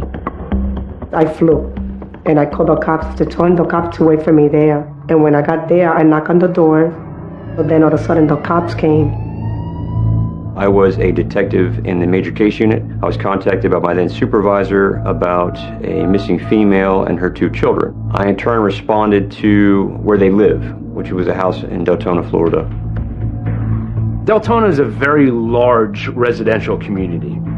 It is, I'd say, about 120,000 people now in a small city. It's a lot of juvenile population there, which turns into juvenile crimes, into street gangs, and all that stuff. And I got debriefed by detectives, law enforcement officers, got somewhat of a rundown, names of who was involved. Yesenia Suarez, Talia Otto, Michael Otto, they were the children, and that a man by the name of Luis Toledo, who is the husband of Yesenia, and the stepfather of the 2 children, was the person that we believe last saw her alive. By the time he was in his teens, 15, 16, 17, he already had crimes on his record: a home invasion robbery, a burglary. He was jailed for shooting a gun in the direction of a person. In 2008, he was paroled from prison, and a year later, he met Yesenia Suarez at a street fair. Supposedly, there was some kind of fracas, and fists were flying, and something had hit Yesenia. And here comes Luis Toledo, picks her up, moves her out of the fray, goes with her to the hospital to make sure that she's all right. And it sounds like a Disney movie. Here is your knight in shining armor coming literally to your rescue when you feel you are in peril. And the 2 soon started dating. We were a happy family, laughing, you know, outings together, Thanksgiving, Christmas, birthday. When my grandkids were born, I was always there. Talia was 9 years old. Michael was 8. They were born 10 months apart. Some people call them the twins. They were born so close together. They just sound like great kids. We used to live in the same neighborhood. I was my daughter's best friend, let's put it that way. I never agreed with that relationship since the beginning. I didn't like the person, and I used to tell my daughter I like him, but you know, they're free of will of picking whoever they want. So I ended up accepting them. It was only a 4 years relationship. They lived for 2 and then they married for 2. He started going to church too. They got baptized the day they got married, which was 2 years before the incident. The couple had been married only a year or 2 when the wheels started to come off. Luis Toledo was not as attentive at Barber College. He was not as attentive to the kids at home. I didn't like the way sometimes I used to talk to the kids, but I used to say to my daughter, hey, Mom, please, don't start, da-da-da. So I said, okay, it's your daughter. And I always used to say, I hope nothing ever happened to you. I hope nothing ever happened to you. He had been associated to a gang here in Florida, a gang called the Latin Kings, and one of my colleagues had dealt with him in the past. Latin Kings is one of the largest street and prison gangs in the country. They stem from prisons to communities. They're all over the place. Deltona, Florida has a large Hispanic population. A lot of people from New York, Puerto Rico, and the Latin King group that Semi, or Luis Toledo, was involved in is from New York, and they're the bloodline Latin Kings. And they were one of the most organized criminal gangs in Volusia County. The captain at the time, over investigations, brought it to my attention and asked if I happened to know Mr. Luis Toledo because he had some gang involvement. It just so happened that I knew Mr. Toledo very well. I was a gang investigator prior to, and Luis Toledo was one of the gangs that I investigated, and I grew a relationship with Mr. Toledo. When I first met him, he went by Semi. It was never Luis Toledo, it was never Toledo, it was always Semi. And the reason why he had Semi was because he was like a semi-truck, right? He was big, bulky, and he was extremely aggressive and fast. He was a boxer for the Latin Kings. He trained the Latin Kings in boxing. So he's one of those guys you didn't want to come across in a dark alley. And he had a very hot temper. He was very strong. So when he hit you like a semi-truck. So Luis Toledo had a high ranking in the Latin Kings, not only in the state of Florida, but throughout the nation. He was the number one, in the Latin Kings, and apparently he stopped doing that. And then I heard he was an informer. He was a criminal, right? My job is to put criminals in jail. But there's an understanding, and a respect for how we kind of carried our business with each other. He was in and out of jail, in and out of prison. When he got out of jail the last time, he kind of said, hey, I have a family now. I'm going to stay out of the criminal side. Because again, Latin Kings are a criminal street gang. There's nothing illegal about being a criminal gang. What he was doing was he was still a Latin King. He was still going by his manifesto. He was still having meetings, attending Latin King meetings, but he was stepping back from the criminal side.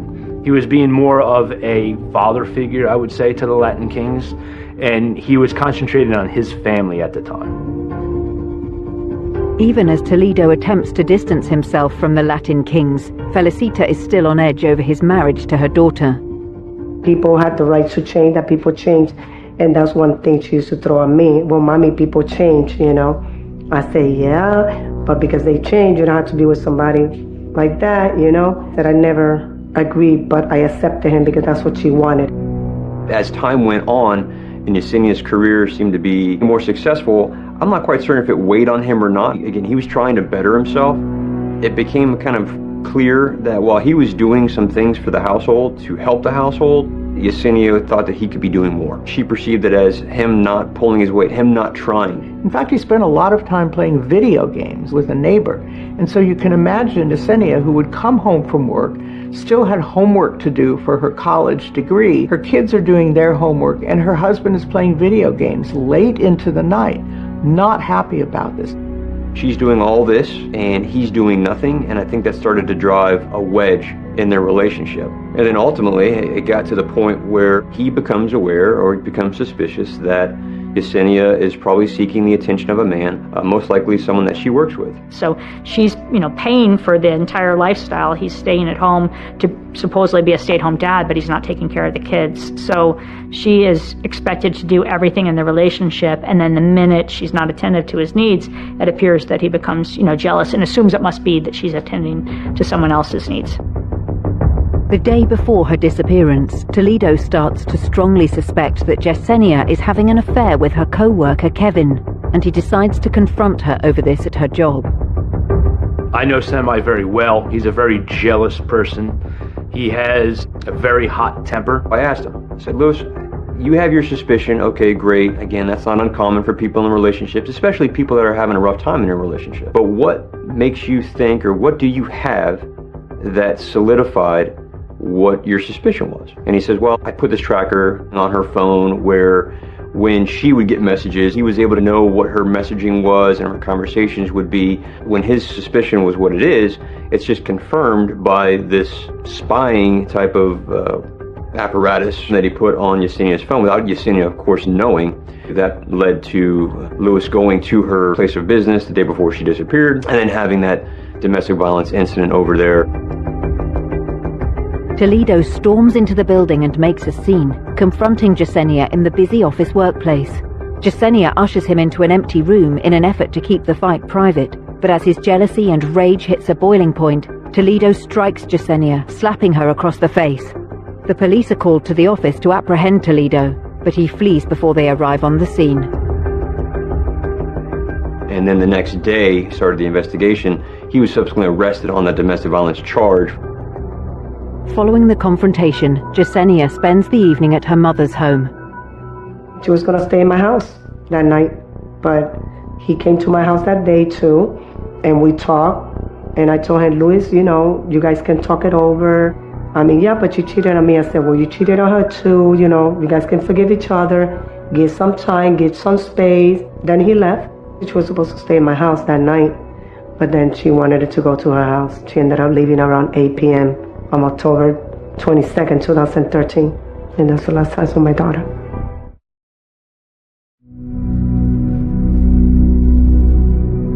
October 2013. 28-year-old Yesenia Suarez and her 2 young children have disappeared. Yesenia's mother, Felicita, has filed a missing persons report and is heading to her daughter's home alongside the police. As they arrive, Yesenia's husband, Louis Toledo, makes an appearance. Louis was rolling up in a vehicle, and she became kind of confrontational with Louis, knowing the background between Louis and Yesenia. And I told him it was my daughter. He said she left last night. I said, where? Where's my daughter? When questioned, Toledo tells Felicita he has no idea where Yesenia and her 2 children are. He mentions that they had taken off the previous night and he hasn't seen them since. The police decide that a search of the home may shed some light on their location. The cops go into the house, and what they find is nothing. There's nobody there. There's evidence of the family, the kids' backpacks are there, but there's no kids.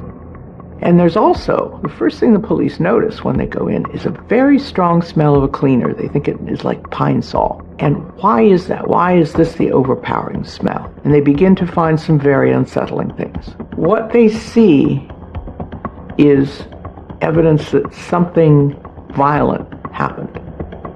They find drops of blood, a lot of them in the master bathroom. And they wonder, where did this blood come from? Whose blood is it? They find evidence that the bathroom had been cleaned up and wiped down. And of course that raised their concerns and their suspicions about what had happened and who did it. So coupled with what we knew the day prior, Louis and Yesenia had a domestic violence incident. We knew from Yesenia's mother that Louis and Yesenia were having marital problems, that they had been at her house the night prior talking about their issues. Yesenia and her mother would talk every morning. At this point, when we got involved, it was probably mid-morning, and that had not happened. Something was not right. And so given the totality of circumstances, and knowing a little bit about Louis's history, that he had been a high-ranking member in a criminal gang that is known for violence, all these things were just suspicious. The police decide to take Louis Toledo in for questioning. We left that scene because my assignment at the time was to go and interview Louis and try to get as much information as I could from him that would help out anything that was happening on the scene in Deltona.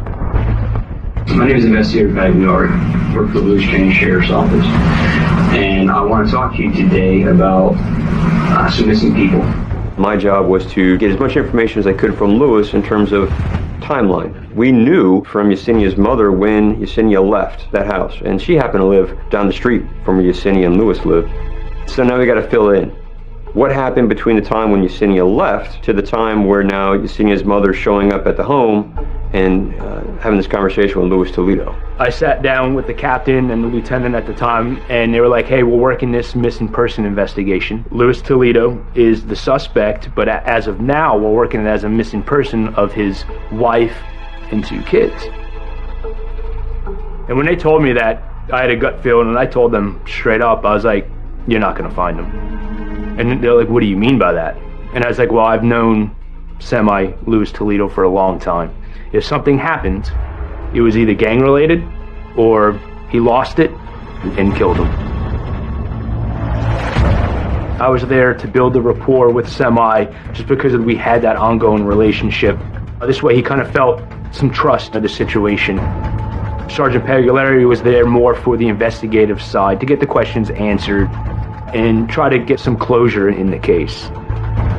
I want to talk to you. I need your help on this case. Your wife is missing, and the 2 children are missing. Are they your children or her children? They're my kids, because I raised them, but not biologically.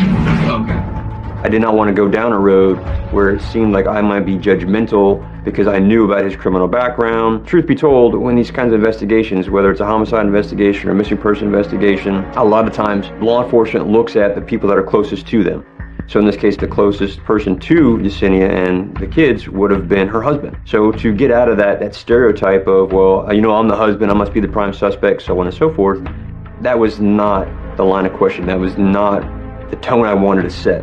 But the curveball to this whole thing, the thing that kind of changes the dynamic of the interview on that first day, is when I find out that there was a neighbor, and his name is Tyshawn Jackson. The story that Tyshawn Jackson told, of course, is very different from the one that Luis Toledo told. He said that Luis woke him up around 6 o'clock the morning of October 23rd. He says, well, can you drive my car as I drive my wife's car over to the neighboring county? Tyshawn knows who Luis is. They play video games together. They have a relationship. It's not just like a random out of the blue person who gets their window knocked on at 6:30 in the morning and then helps out. Ty being Ty, yeah, I'll help you, no worries. He started thinking otherwise, like, what's going on? Why are we doing this now? And then when Ty gets back to the house, he sees the cops everywhere. And that's when he started putting 2 and 2 together, like, hey, maybe something bad happened. Tyshawn tells us, the detectives, he says, listen, we dropped the car over at a parking lot in the neighboring county. Law enforcement go over there and they find this vehicle. The worst case scenario is that Yesenia and the kids are inside the car. Car's cleared, there's nothing in the car, and law enforcement takes it into their possession. So as I'm interviewing Luis on day 1, and I start talking about timeline. It's very important for investigative purposes to establish timeline. When was this person last seen alive? And so I said, Luis, when's the last time that you saw your wife? And he says, well, last time I saw her, we got in an argument. It was 1 something in the morning. We were talking about our relationship. In the midst of their argument the night before, Toledo took Yesenia's phone and messaged Kevin, the co-worker she was having an affair with. Luis had texted him on Yesenia's phone and said, listen, hey, I can't do this anymore. We shouldn't be doing it. Luis says that after he does that, Yesenia then goes and says, Kevin, it wasn't me. I didn't write that. That was Luis. This enrages Luis because Luis is now saying, hey, we're working on a relationship here. I'm trying to make this thing better. You wanted to work on it too. I want to get this thing out in the open, and here you're undermining me.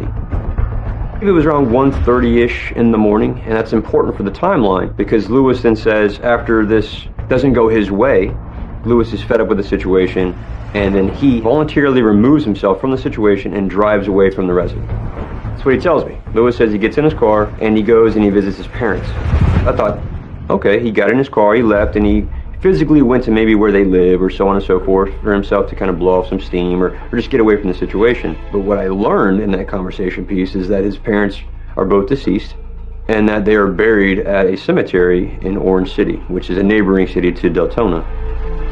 We continued the timeline. I said, okay, so how long do you think that you were there at the cemetery? He's like, oh, for a couple of hours. I said, okay, then what did you do? He said, well, I drove home, I parked my car in the driveway, and I fell asleep. The next thing I remember, I wake up because the sun is hitting my face.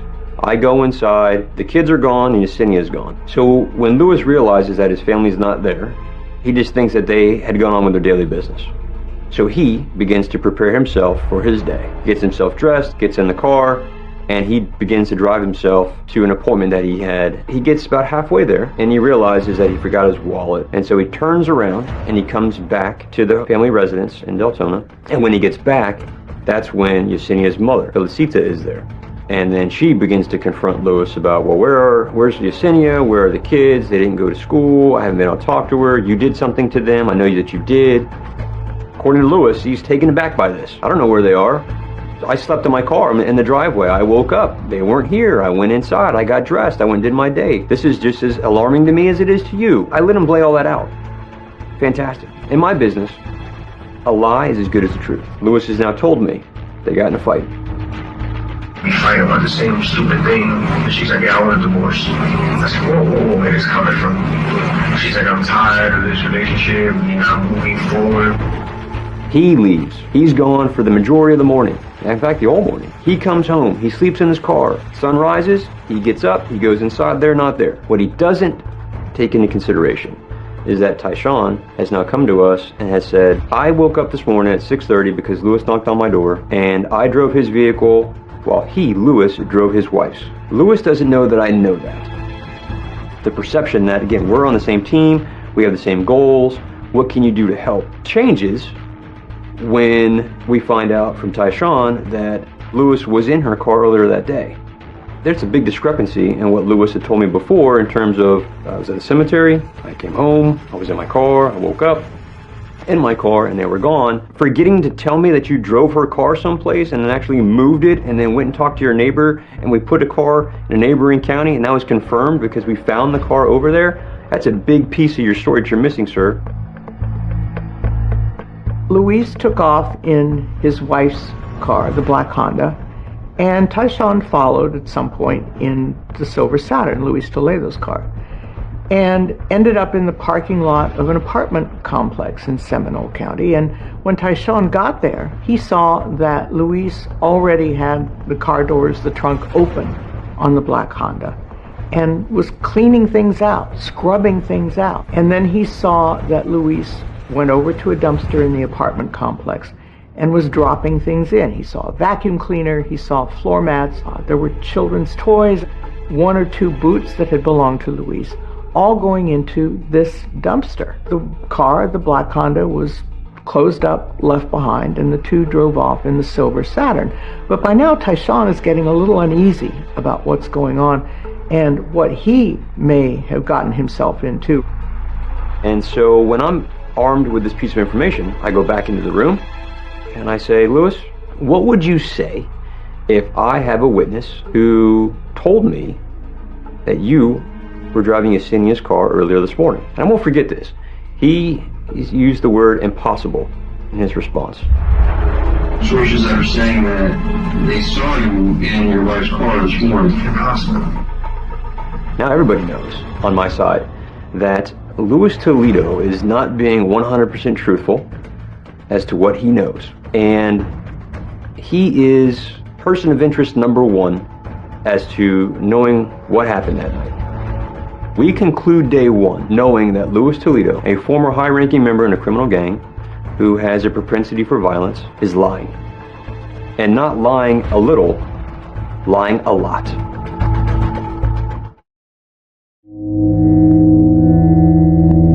October 2013. Luis Toledo is being questioned by the police over the disappearance of his wife, Yesenia Suarez, and her 2 children. The purpose of our conversation was to find out where Yesenia was, where Talia was, where Michael was. As you sit in a room with a person like Luis Toledo in this type of investigation, there's a lot of pressure. Time is of the essence. You don't know, hopefully they're still alive. But as each minute goes by, are they injured? Are they in a position where if we don't get to them in time that they're not going to be able to sustain life? These are all things that you're up against. The investigators go back to Luis Toledo with what they know. They know more. They know what the neighbor has said about helping get rid of cleaning supplies, seeing where this vacuum cleaner and all these, the floor mat, the boots had all been dumped. And he could tell investigators where to find them. And then the investigators also put pictures of his family in front of Luis Toledo. He's going to tell all now. He can't bear this burden. And that's when he opens up and he begins to give the story. He and Yesenia had gotten in an argument and it became clear she was either going to divorce him or move on from him. He said he separated himself from the situation. He goes outside, leaves the residence, and he sees the neighbor, Tyshawn. Luis says that he and Tyshawn come back because they were going to play video games, and this just further enrages Yesenia. So Yesenia and Luis continue to get in this altercation, this verbal altercation, which turns physical when Luis says that Yesenia somehow attacks him. Now I sit across from this man who's got a violent history and has committed violent crimes in the past. I have no idea what to expect. She was hitting me or whatever. So I felt like she was gonna like go for my face, and I went to try to like grab a bush or something. So I went to hit her, and she just and she fell back. I don't know, man. It was like a sudden thing, man, because it really hurt my face. This is a man whose nickname was Semi because of the way he punched. And he always said, I would never hit them because I knew how powerful I was. And now he had done it. And here he was aghast, looking at the body of his wife as she lay there dying. I was like, what? I was like, Shaw, she's dying, man. She go, help me, bro. He was just dead stuck, like he didn't know what to do. So I was like, yo, she's around. I said, no, Ty, she's dead, man. She's dead. And then the kids came out because of the noise. And I was like, yo, take him, bro. Move, please, get him out of here. Because I didn't want them to see, you know. And then my daughter was like, hey, what do you guys do with my mom? And Shaw just went back to the room with them. And then I was sitting there kissing her, and I was talking to her. He panicked as he was there trying to help her, crying over her. He heard sounds in the background and screams, and he goes to go see what it is, and it was Ty that went and killed the two kids in the bathroom.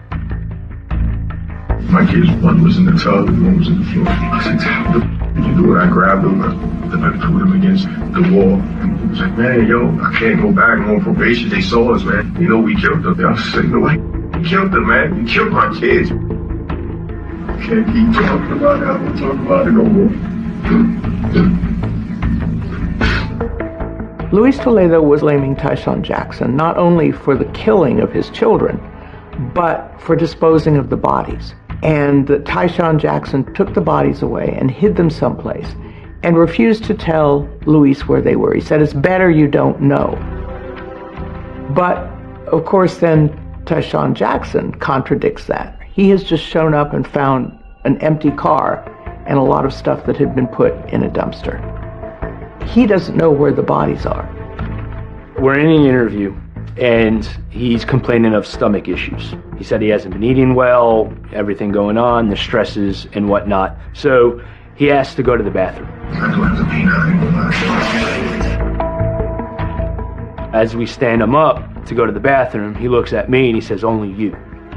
And I was like, okay, all right. I told Sergeant Pagliari hey, maybe he's going to say something. Maybe this is, where he's going to just spill the beans, but he doesn't feel comfortable doing it right there. The plan was we were going to take him to the bathroom, which is right behind the interview rooms.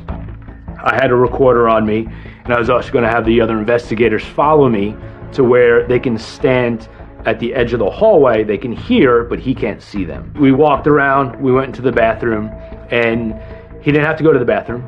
He sits down on the toilet that was closed, and he's handcuffed. He's looking at me, the door's open, and I'm in the hallway, and Semi's on the toilet facing me. And he's like, hey, where's your recorder? And I was like, what do you need to know where my recorder is? He said, let me see your recorder. So I take my recorder out, and he said, throw it down the hallway. So I tried to be slick. I tried to slide it on the carpet, and of course it catches, rolls, batteries fall out, and we're like, of course. But yet I still had two detectives that were 6 feet away from me in case he tried to do something. I don't know what his state of mind is right now. He knows he killed his wife and two kids, so maybe this is an escape attempt.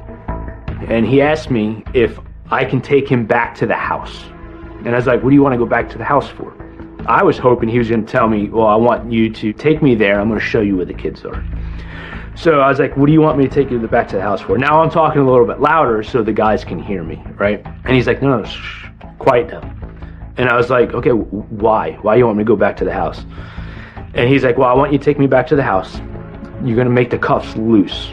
And then when you make the cuffs loose, I'm going to slip out of the cuffs, and then I'm going to make you guys, one of the deputies, kill me. He's like, I want to die where my kids died. And I was like, that's not going to happen. That's not going to happen. And at this point, I started getting louder again, and I started ending the conversation because he's thinking of suicide. I tell him, hey, that's not going to happen. That's not going to happen. Just tell me where the bodies are. And he proceeds to say, I'm never going to tell you where the bodies are. And all of a sudden, this man who says that his friend had disposed of the bodies, and in order to protect him, Luis said, you'll never tell. I'm not going to tell you where the bodies are. You shouldn't know. Luis Toledo himself says, "I'll never tell you where the bodies are." Then came that moment that homicide investigators look for, which is that he cracked. He goes into the bathroom again and locks the door. Then he smashes the mirror in the bathroom. We hear glass breaking. Now inside the bathroom was a sink and a mirror, and so we know probably what he's doing. He's breaking the glass. We need to get in there. What's he going to do? Is he? The intentions are most likely for him to hurt himself, maybe commit suicide. The police try to get into the bathroom and they can't break in. Finally, they have to bring some kind of a ram to break holes in the door of the bathroom, use a taser through those doors, finally, to take Luis Toledo down and get him out. Clearly a suicide attempt. So clearly he had no intention of telling us where they are. He knows where they are, and now he's going to go in there and he's going to go to his grave knowing that he is the only person that can ever tell anybody where these people are. He's getting desperate now. He knows we're onto him. He's thinking suicide. He's looking at all options. So, now we got to start stepping back and start thinking a little bit more about this.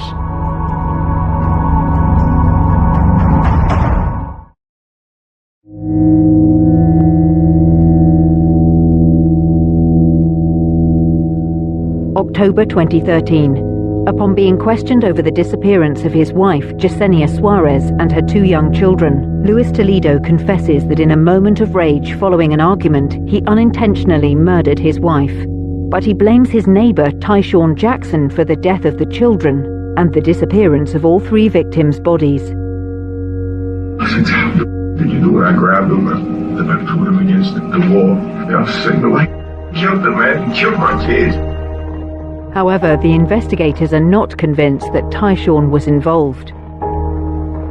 The story that he tells is so bizarre that they sense from the outset that this is all made up. The story was that he struck the wife and then Ty was behind him and killed the 2 kids because he didn't want to go back to jail, and it just didn't line up. There was no reason for Ty to kill the kids. Ty was one of the first ones that brought this to the police's attention, so he had no reason to lie. Semi tried to say, well, Ty's a bad guy.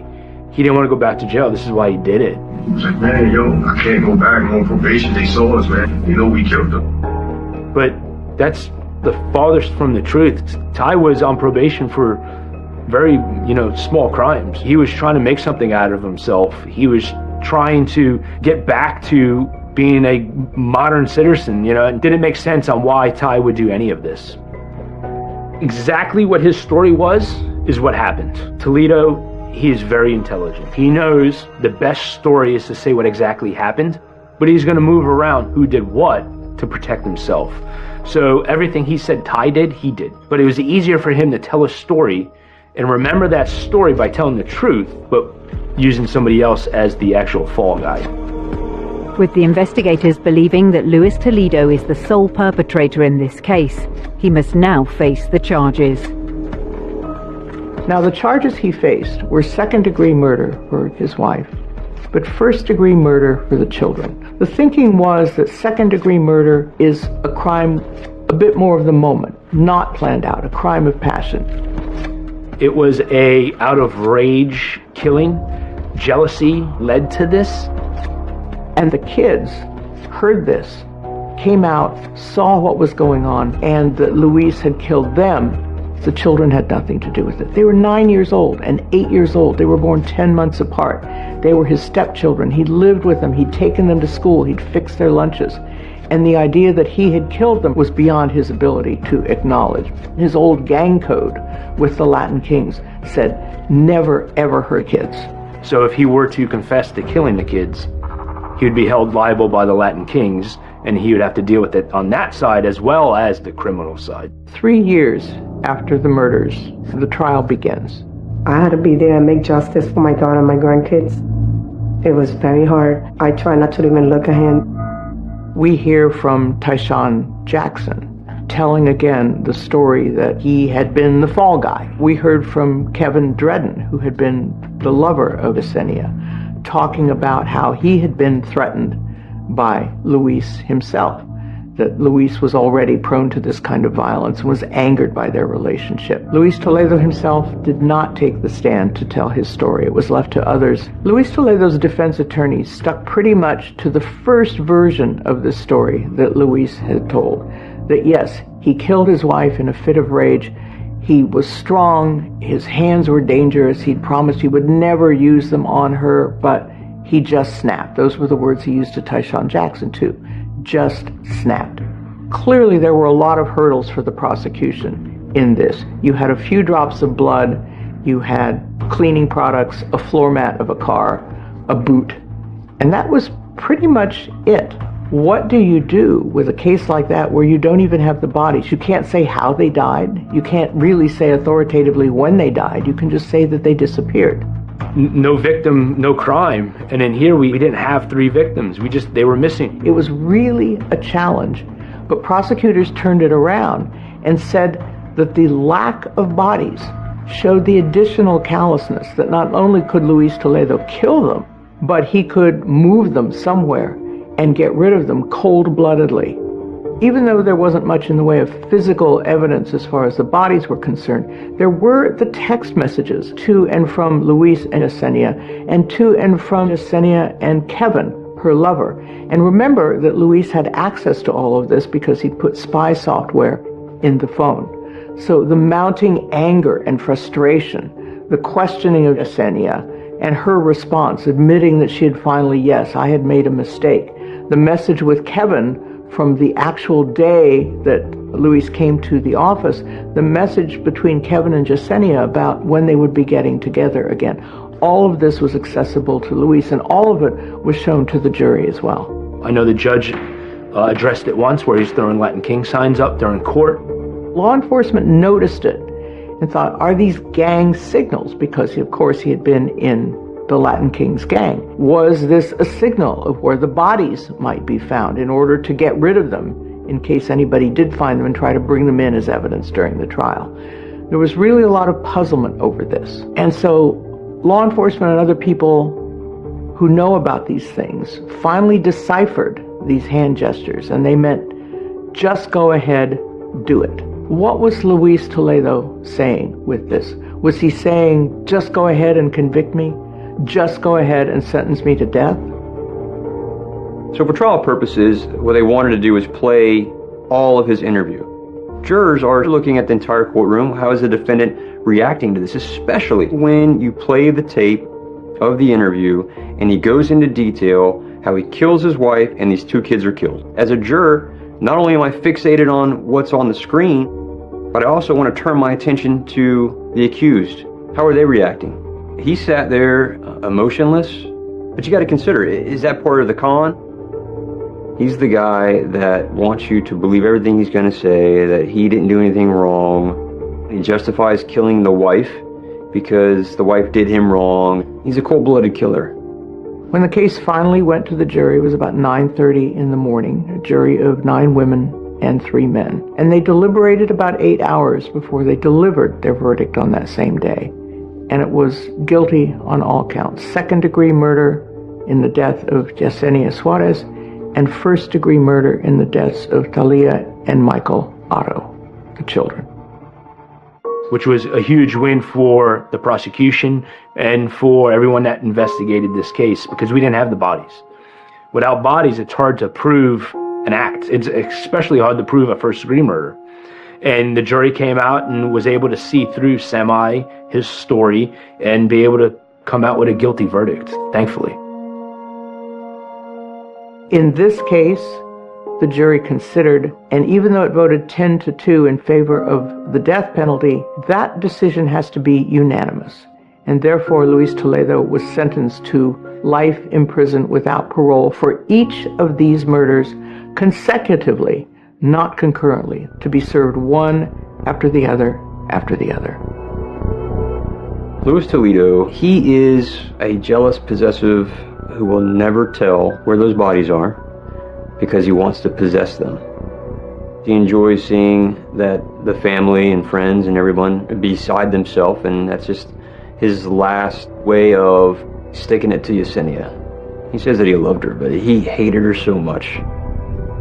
He hated the fact that she cheated on him, that it drove him to this rage where he killed her, killed the kids, and as a last insult to her, he just will never tell anybody where they are.